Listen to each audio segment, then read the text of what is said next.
قبس من كتاب. في كتابه النظرات يقول الأديب الكبير مصطفى لطفي المنفلوطي: إن كنت زوجا فلا تطردها من منزلك بعد أن تقضي مأربك منها كما تصنع بنعلك التي تلبسها، وإن كنت أبا فهذه فلذة كبدك، لا تضغ بها ذرعا ولا تلقي بها في حجر وحش ضار يأكل لحمها ويمتص دمها ثم يلقي إليك بعظامها.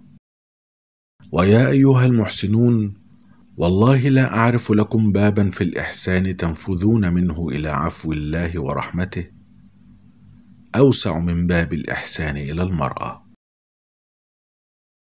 افتحوا لها المكاتب وابنوا لها المدارس وعلموها من العلم ما يرفع همتها ويرقي آدابها، ومن الصناعة ما يناسب قوتها وما يشبع جوعتها إن نبى بها ظهر أو تجهم لها حظ.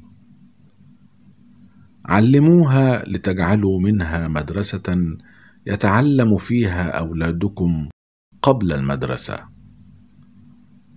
وأدبوها ليتربى في حجرها المستقبل العظيم للوطن الكريم. قبس من كتاب، برنامج يعده ويقدمه أحمد شاهين.